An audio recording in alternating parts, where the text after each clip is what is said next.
What is a ghost? The spectral beings, unseen entities under our beds, things around us that like to pinch and poke and laugh at us in the darkness. History of ghosts has been around as long as any other human seems to have been. Come around this idea of after death there may be some other eternal form of life, perhaps infinite, perhaps not, perhaps destined for some golden clad palace in the sky, or perhaps destined for some dark abysmal hellhole beneath our feet. Why are some ghosts seemingly attached to certain locations or people? Why are some ghosts violent and some ghosts nice? Is it because we retain our personality? Do our moods change in our ghostly form? Do we have opportunity to grow as a ghost? Do we get wise? Do we lose wisdom? Do we make mistakes? Are there things to learn from when we're a ghost? What if in a ghostly form all you do is cruise around and just look at stuff and can rarely interact? Why are some ghosts interactive and some not? You can only assume that not every ghost is interactive, or we would be having an easier way to prove this. The fact that ghosts and spirits and all this other paranormal interaction and witnessed events are still very sporadic and hard to repeat, so science can't really do much with it. The thoughts of when you die, depending on your religion, things you've done in your life, may come back to haunt you. Even the old idea of the ancient Egyptians weighing your heart against a feather is essentially the same idea brought forward into the present day with modern religion, beliefs, and philosophies.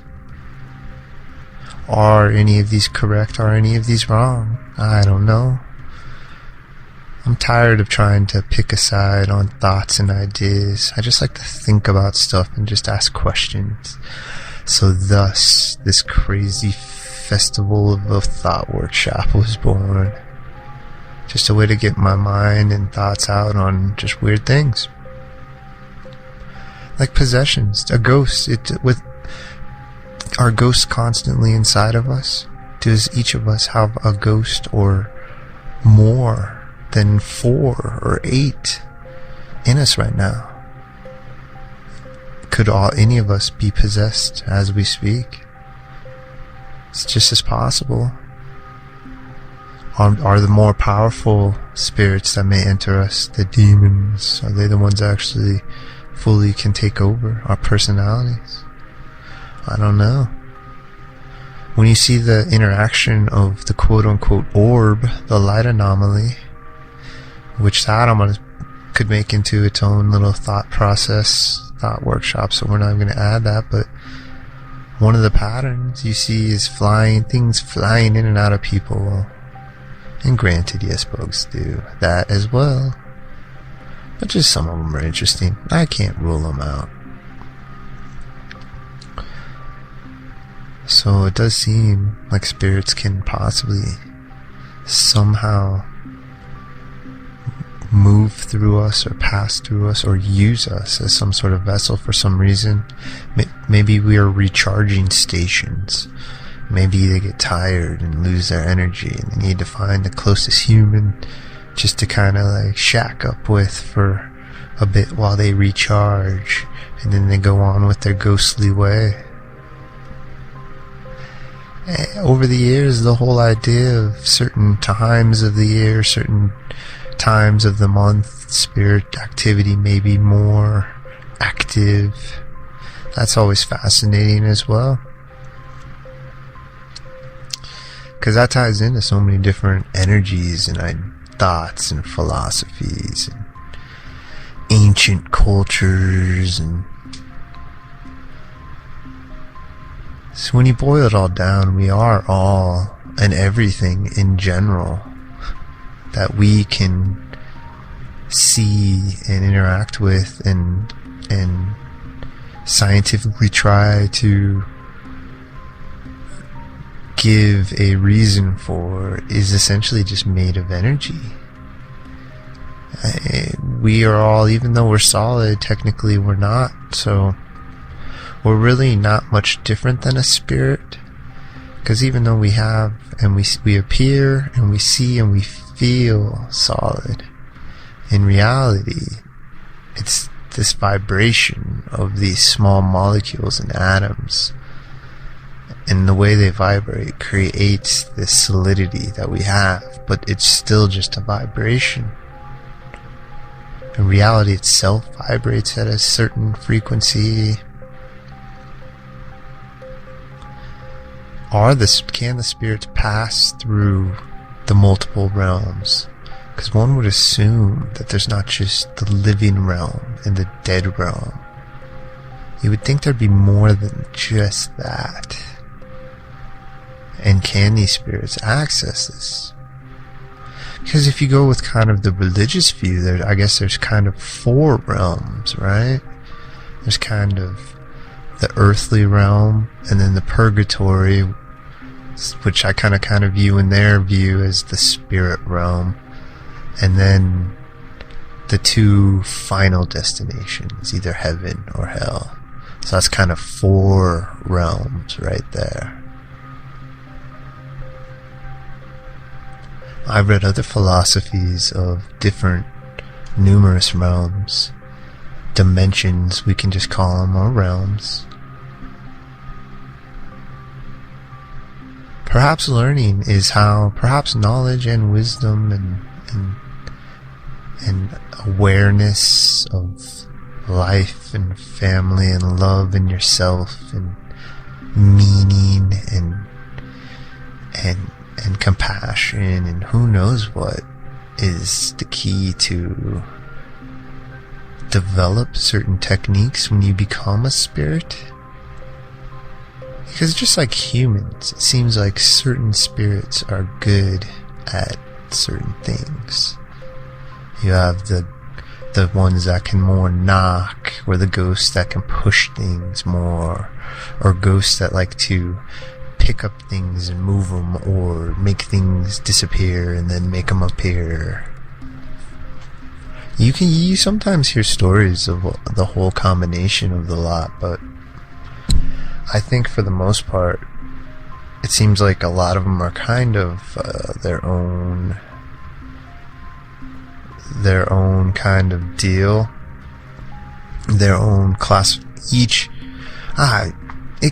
It's really hard to define anyway, because the average paranormal researcher, even if you're going out, or an investigator, and you're going out and you're investigating and doing all this kind of stuff, you're still, for the most part, at least I can only imagine, I'm not a super pro or nothing, but this is what I would do if I was some fancy dude on TV or whatever. When I wasn't doing that stuff, I'd be still researching and reading all sorts of other stories and stuff. So in the long run, you gotta kind of take everything with a grain of salt, but it's interesting to see the patterns. And it does seem you will get a plethora at certain locations or whatever, but it does seem like from spot to spot you get kind of a unique something and then another unique something.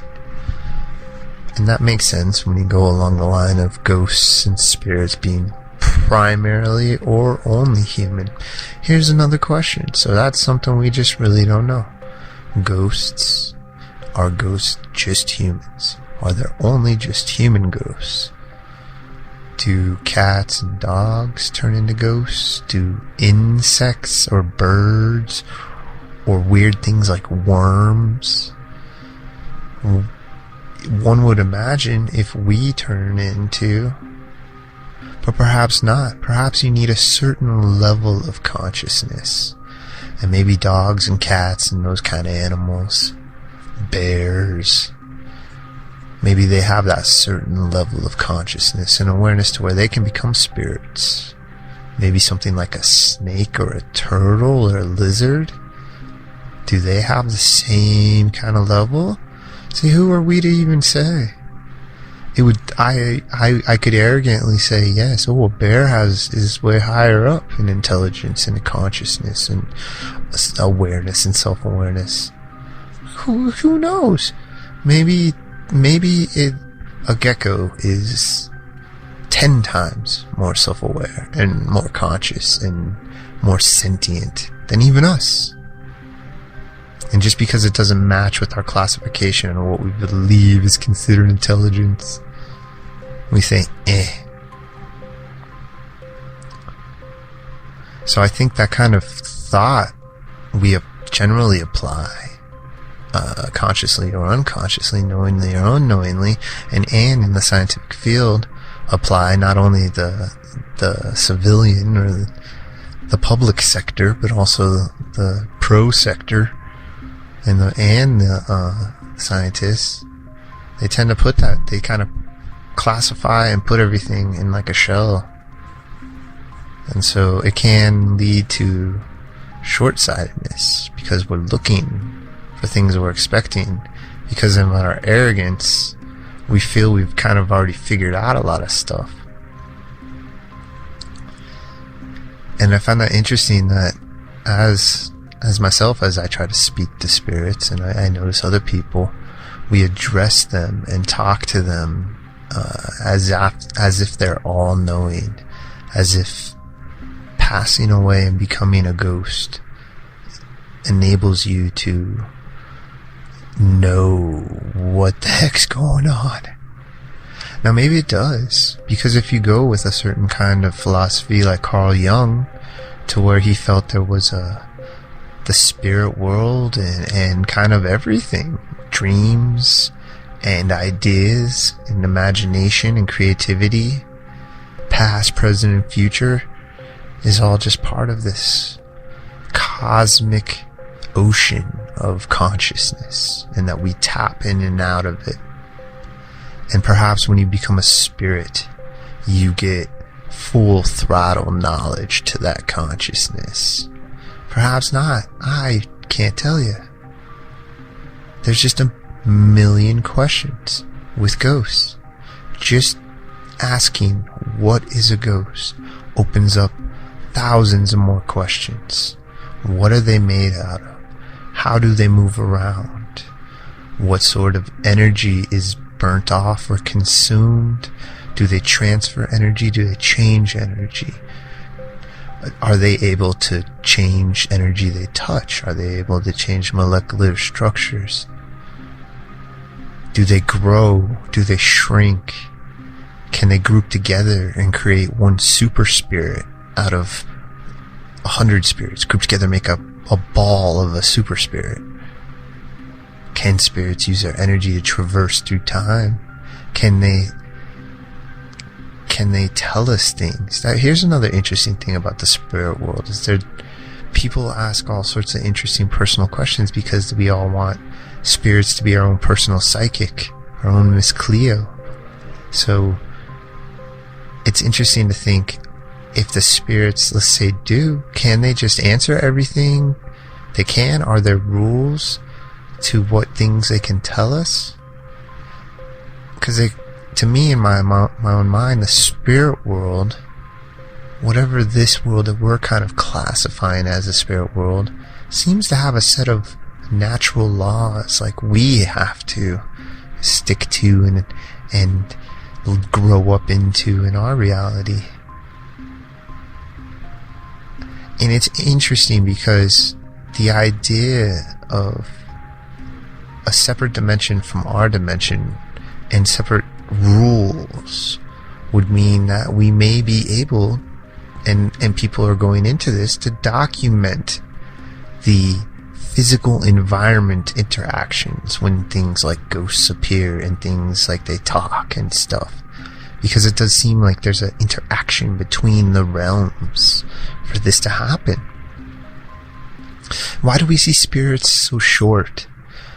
There's stories. Of course, there's 1,000,001 stories, and there's a bunch of them of people that have sat down and have talked to what they think is a full-blooded person for 45 minutes, 3 hours, and then the person gets up and walks through a wall or something. And of course, there's stories like that, but it seems like most commonly they're short sightings to where you see them walking past something for a few seconds, or you see them standing for a few seconds and they disappear, maybe a minute or two if you're lucky. Why is some longer, one short, some shorter? Why are some more violent? Why do we tend to dwell? Here's an interesting idea for the human kind of consciousness in general. Why do we tend to be more fascinated with and examine and especially in entertainment, love to soak in the dark, kind of gloomy, depressive side about being dead? Because I would imagine that not only in the spirit world is it dark and things that scratch and go bump in the night, but there's got to be goofy, clown, weird, wannabe funny spirits. You know, there's got to be loving grandparent type energy spirits. There's got to be curious type spirits, and we see that before. We see these type of spirits, but the media likes to make it dark. I think it's just our weird fascination, our morbid fascination with death that we don't necessarily mean to. Kind of like how people go into car races, and a lot of times it's like they may not like really want to, but when they do see a car wreck, it's like, ooh. Even when you're driving on the road, it's a bad thing, but you can't stop looking, because I think it's just our nature to examine death and fear that the worst possible thing is going to happen to us, for us to depart from our mortal form into the spirit form. I think that's the greatest fear of everyone, is that not death itself, but dying in a tremendously unimaginable way. And you know, it's fascinating. Maybe that's what creates the bad, negative spirits, is the fear. Here's another, okay, going there, fear, open more questions. There's a pattern that some ghosts seem to feed off fear. They feed to sense fear, to hunger for fear. Now, why is that? Why the heck are they doing that? Is it in the spirit world, it's the complete opposite, and we try to generally live in I don't know. I honestly don't know. 1,000,001 questions. It seems like there's just all these numbers of set patterns. The evil spirits, the angry spirits, the curious spirits, the jealous spirits, the mischievous spirits, the knowledgeable. I mean, just travel alone for ghosts.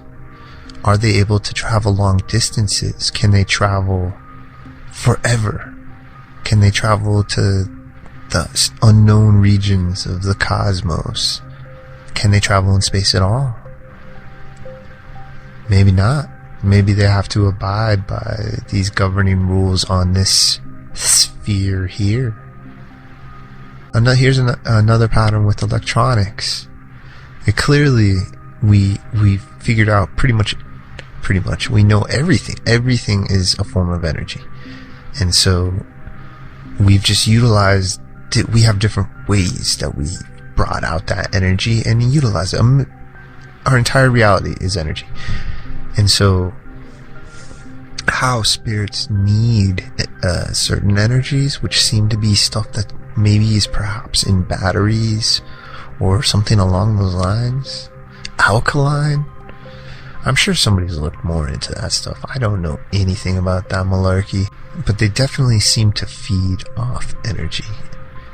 Here, there you go. There's a common thing. Fear, energy, it's the feed. So it's not like they're doing it just to have an ego. It seems that they need an actual fuel. A fuel like we have to eat. So that makes me wonder then, if there are energies and ghosts that feed off of fear and sadness, there's gotta be ghosts out there that feed off of happiness. There has to be this like balance. It really seems like there's just a counterbalance to pretty much everything. So that's why I think I get so cloudy in the ghost world, because there's so many different angles and thoughts, and then there's got to be some sort of kind of maybe counterbalance to that as well. A symmetry, a supersymmetry, which they're getting all into. And I won't go into because I don't really know diddly squat of, but if you're really into science and you're weird stuff like quantum physics, and honestly the supernatural is basically quantum mechanics, quantum physics, that stuff is basically supernatural. Look into supersymmetry and their whole idea of the counter. It's like the balance, and we see it everywhere. Up and down, male, female. We even symmetry in our own bodies. 2 eyes, 2 arms. There's a symmetry about life. So, yeah, so to have a group of spirits that just feed off negativity, you would imagine there's a group of spirits that feed off positivity. Do ghosts age? Do spirits age? Will they forget stuff at one point? Will they suffer from ghost Alzheimer's, and you live for 3,000 years as in a spirit form, or 100 years in spirit form, and you eventually just forget who you are, and perhaps that's what angry ghosts are. Are there ghosts that remember slivers of their life or none of it, and they don't know what they're doing, and they're just suffering through life in torment and anger because they can't remember? It's an interesting idea. Maybe. I already suffer from bad memory as it is. Are ghosts bad?